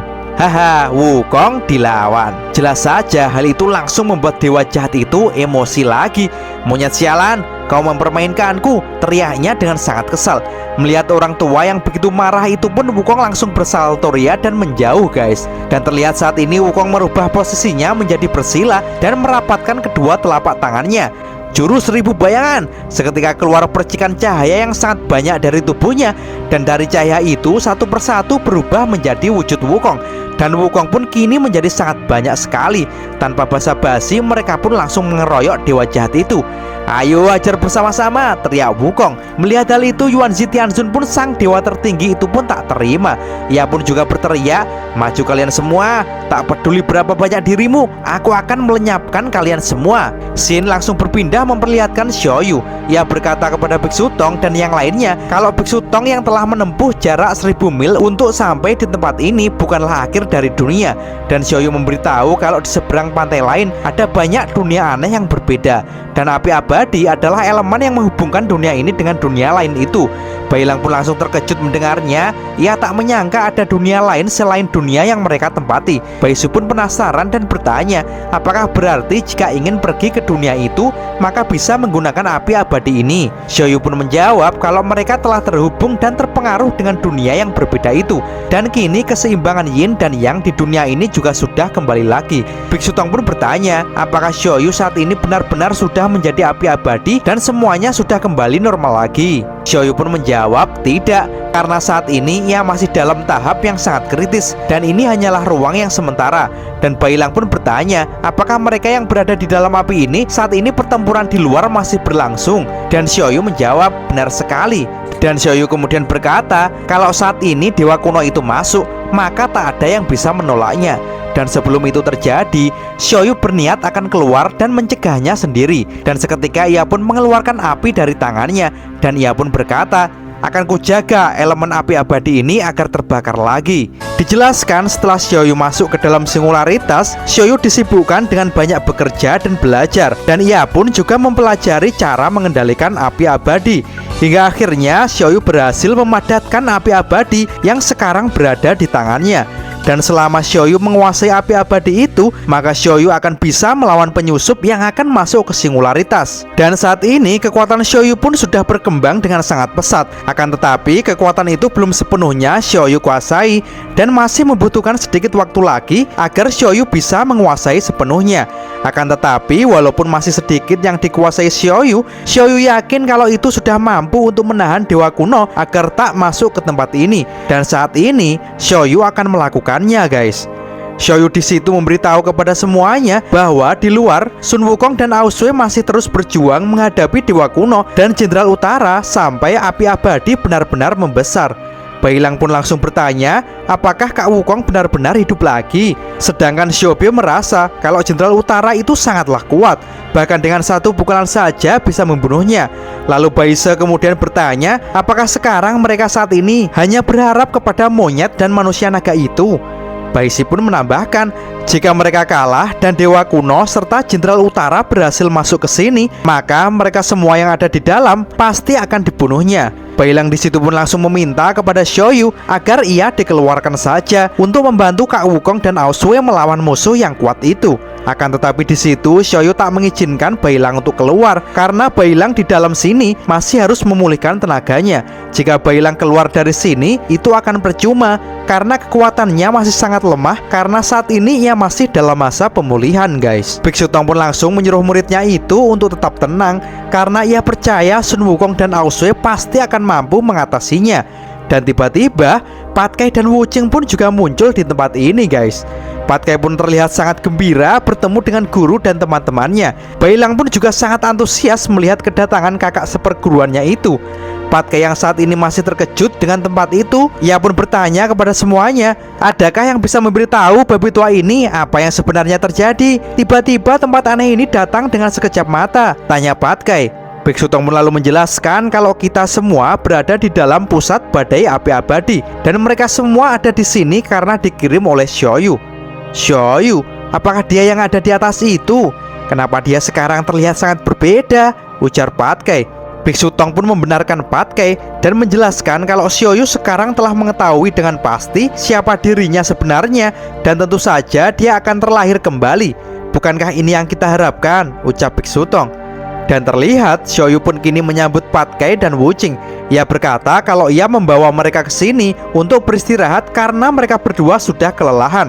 Tapi di situ Bailang pun masih sangat khawatir dengan keadaan di luar karena saat ini yang diandalkan untuk bertarung hanyalah Wukong dan Aosui. Xiaoyu di situ pun kemudian berterima kasih kepada semuanya karena telah berjuang dengan sangat keras. Ia juga merasa sangat beruntung karena memiliki mereka semuanya. Aku percaya kalau kemenangan sudah menunggu kita, ucap Xiaoyu dengan yakin. Scene kemudian beralih di luar badai api abadi. Terlihat di situ dewa kuno sedang menghajar kakek Bunsin milik Wukong. Terlihat ia sedang bekerja keras menghabisi bayangan Wukong yang sangat banyak itu. Bayangan Wukong itu pun datang terus-menerus untuk mengeroyok dewa kuno. Dewa kuno pun langsung menghajar bayangan-bayangan Wukong itu dengan sekuat tenaga. Tapi terus saja bayangan Wukong pun datang silih berganti tiada habisnya. Dewa kuno pun sangat kesal dibuatnya. Ia pun sangat geram dan segera menghabisi kloning-kloning Wukong itu dengan sangat brutal. Mengingat ia sekarang sudah tak ada waktu lagi untuk bermain-main dengan Wukong.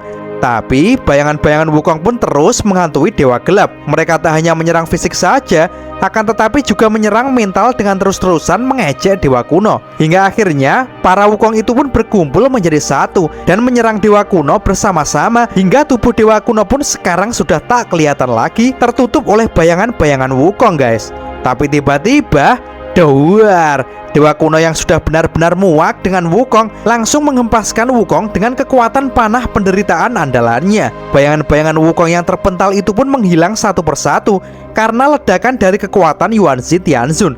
Akan tetapi bukan Wukong namanya kalau menyerah begitu saja. Bayangan-bayangan Wukong yang masih tersisa itu langsung mengeroyok dewa kuno dan masing-masing memegangi tangan dan kaki serta bagian tubuh yang lain dari dewa kuno dengan sangat erat. Terlihat kini pergerakan dewa kuno itu sudah diblokir habis-habisan oleh pasukan Wukong, sehingga ia sangat kesulitan untuk menggerakkan tubuhnya. Dewa kuno yang sudah sangat jengkel karena Wukong yang selalu mengganggunya itu pun bertanya kepada Wukong, "Hei Raja Monyet, apa sebenarnya maumu?" Wukong pun menjawab kalau ia tak menginginkan apa-apa dari dewa kuno itu. Yang ia inginkan hanyalah ia ingin terus bermain-main bersama dewa kuno itu. Dan tiba-tiba Yuanzi yang sudah tak kuat dengan semua tingkah Wukong itu pun memohon kepada Wukong, "Hei Raja Monyet, mohon lepaskan aku dan biarkan aku pergi," ucapnya. Hah? Seorang Yuanzi Tianzun memohon kepada Wukong guys. Hahaha, memang konyol. Hehe, kamu tahu kan kesalahanmu? Tenang saja, nanti setelah api abadi muncul, aku akan melepaskanmu kok, ujar Wukong dengan santainya. Mendengar hal itu, sontak saja Yuanzi Tianzun langsung emosi berat. Monyet sialan. Ya, duar. Dewa kuno pun langsung meledakkan bayangan Wukong yang menjerat dirinya dengan membabi buta guys. "Aku Yuanzi Tianzun takkan pernah diskusi dengan siapapun," teriak dewa kuno sambil marah-marah. "Wih, Pak Tua ini benar-benar marah sekali," ujar Wukong yang lain di situ. Lalu tiba-tiba terdengar suara wanita yang memanggil, "Wukong." Mendengar hal itu, Wukong pun bertanya-tanya, siapa yang memanggilnya? "Ini aku," dan ternyata itu adalah Xiaoyu guys. Xiaoyu di situ kemudian berterima kasih kepada Wukong karena telah kembali dari alam baka untuk bertempur menyelamatkannya. Wukong pun lalu bertanya di mana guru dan yang lainnya saat ini. Sambil memejamkan matanya dan berkonsentrasi untuk merilis kekuatannya, Xiaoyu pun menjawab kalau saat ini ia telah menarik Bisu Tong, Wuqing, Patkai dan yang lainnya ke dalam pusat api abadi dan mereka semua akan aman. Dan saat ini kekuatan Xiaoyu akan segera penuh. Ia pun berharap agar Wukong bisa menahan dewa kuno sebentar lagi. "Tidak masalah, kamu fokus saja, aku akan mengurusnya," teriak Wukong yang saat ini akan melesat dan menyerang dewa kuno bersama tubuh Wukong yang lain. Dan Wukong pun saat ini akan bersenang-senang bersama Yuanzi Tianzun guys. Dan boom, terlihat badai api abadi sekarang sudah membesar dan itu menimbulkan asap yang sangat tebal di sisi lain dunia. Yuanzi yang melihat dari kejauhan pun menjadi bertanya-tanya apa yang sedang terjadi, karena Yuanzi pun juga merasakan kalau seluruh dataran sisi lain dunia menjadi bergetar hebat. Dan di sisi lain terlihat Aosue pun saat ini sedang dihajar oleh Jenderal Utara. Pukulan demi pukulan mendarat indah di wajah dan tubuh Aosue. Dan duak, pukulan uppercut yang sangat keras dari dewa petarung itu membuat Aosue mencelat dan terjatuh ke tanah guys. Terlihat Aosue pun saat ini terluka parah dan tak bisa bangun lagi. "Sangat kejam sekali kau paman. Kau memukuli anak lelaki yang tak bisa menggunakan tangannya lagi." Dan sor, Aosue memuntahkan begitu banyak darah karena lukanya yang benar-benar serius. "Kau pasti akan mendapat balasannya," ucap Aosue dengan kesakitan. Terlihat Jenderal Utara pun berjalan mendekat kepada Aosue. Ia memang sengaja menghajar Aosue dan tidak membunuhnya. Dan ia berkata kalau apa yang ia lakukan kepada Aosue adalah untuk membangkitkan semangat juang Aosue. Ia mengaku kalau pukulan-pukulannya itu biasanya akan membuat lawannya tewas. Akan tetapi itu tergantung kepada kekuatan naga kuno yang dimiliki Aosue. Aosue pun menjadi keheranan apa sebenarnya yang diinginkan oleh Jenderal Utara itu. Aosue yang saat ini sekarat mencoba berkata sesuatu. Ia kemudian mengatakan kalau saat ini api abadi akan segera naik dan pertarungan mereka ini tak akan ada artinya lagi. Biarkan aku pergi saja paman, ucap Aosue menawar. Apa kau pikir apa yang kau katakan bisa membuatku kasihan padamu? Asalkan kau tahu bahwa tujuanku adalah bukan api abadi, tapi tujuanku sekarang adalah dirimu, ujar Jenderal Utara itu dengan wajah yang sangat dingin. Aosue pun langsung mengatakan jika Jenderal Utara itu ingin balas dendam, maka kau pergi saja ke tempat naga kuno. Tidak ada gunanya kau mengajarku seperti ini, karena aku bukanlah dia, ujar Aosue. Akan tetapi tampaknya Jenderal Utara tak mempedulikan apa yang Aosue katakan, karena sekarang dia ingin melihat kekuatan yang sebenarnya dari Aosue. Ia berharap perlakuan kasar yang ia berikan kepada Aosue bisa membangkitkan kekuatan tersembunyinya dan memunculkan jiwa naga kuno miliknya. Seketika ia pun mengangkat tangannya dan langsung menyerang Aosue dengan jurus andalannya. Seketika Aosue pun langsung terkurung dalam cermin udara yang telah dipadatkan, membuat Aosue pun tak bisa bergerak dan kesakitan. Hei bocah, berjuanglah. Apa sang Raja Naga akan mati secepat ini? Aosue pun berteriak kesakitan dan berkata kalau tubuhnya akan terbelah karena jurus ini. Dan tiba-tiba Aosue pun seperti ada di ruang yang sangat gelap gulita. Ia pun bertanya, ada di manakah ini? Dan di dalam kegelapan itu muncullah Xiaoyu, guys. Ia mengatakan kalau dirinya sekarang telah datang di hati Aosue. Di situ Aosue menjelaskan kalau keadaan dirinya saat ini sangat buruk dan mungkin dirinya sebentar lagi akan mati. Tapi Xiaoyu pun tak mengharapkan kata-kata itu dari Aosue. Apakah kau akan menyerah, Aosue? Tanya Xiaoyu. Aosue pun menjawab kalau itu sudah jelas. Ia akan menyerah karena saat ini ia merasa sudah tak bisa berbuat apa-apa lagi. Xiaoyu kemudian berkata kalau Aosue menyerah, maka tak akan ada yang bisa menghentikan Jenderal Utara itu. Xiaoyu, kenapa kau masih mengandalkanku? Lihatlah, aku sudah terluka begitu parah dan sudah tak kuat untuk melanjutkan pertarungan ini, ujar Aosue yang sudah sangat merasa lemas. Karena kau adalah seorang naga yang pemberani, Aosue, ucap Xiaoyu dengan serius. Mendengar hal itu, Aosue pun langsung terkejut. Benarkah? Tanya Aosue tak percaya. Xiaoyu pun lalu mengatakan lagi kepada Aosue, dunia memang tak mengerti dirimu. Pukulan-pukulan itu tak akan bisa membangkitkan semangatmu. Tapi aku tahu dorongan dan motivasilah yang kau butuhkan saat ini. Jangan salah paham, Aosue. Aku tak bermaksud mengatakan itu. Tapi aku benar-benar merasa bahwa kamu sangat berani dan bisa diandalkan. Semangatlah, Aosue, ucap Xiaoyu dan seketika ia pun menghilang, guys. Mendengar kata-kata Xiaoyu itu, tiba-tiba semangat Aosue pun bangkit lagi. Ia lalu menggenggam tangannya dan bertekad akan melanjutkan pertarungan ini lagi. Dan terlihat Aosue pun membuka matanya. Dan terlihatlah saat ini Jenderal Utara sudah berada tepat di depannya dan bersiap untuk menyerangnya. Dan ia pun terkejut dengan ekspresi Aosue saat ini. Dan benar saja, Aosue pun saat ini memberontak dan berusaha untuk menghancurkan segel yang mengurung dirinya. Hei paman, aku masih punya masa depan yang cerah. Aku tak akan mati di tanganmu, teriak Aosue. Dan tar, Aosue pun langsung memecahkan cermin segel dari Jenderal Utara. Dan tiba-tiba, wah, Aosue langsung berubah menjadi wujud naga emas dan terbang ke atas, guys. Seketika Jenderal Utara pun sangat terkejut dan sekaligus senang, karena yang ia tunggu-tunggu akhirnya muncul juga. Dan terlihat pedang Raja Naga yang saat ini menancap di tanah tiba-tiba terbang melayang dan berputar-putar menuju ke arah Aosue. Dan grep, saat ini pedang Raja Naga itu sudah berada di genggaman tuannya lagi, dengan wujud naga emas yang sangat indah dan mengerikan, serta memancarkan kekuatan naga yang luar biasa. Sungguh pemandangan yang sangat luar biasa. Melihat hal itu, Jenderal Utara pun langsung bersiap dan memasang kuda-kuda. Ia berkata kalau sepertinya bimbingan dan penindasannya sudah berdampak kepada Aosue.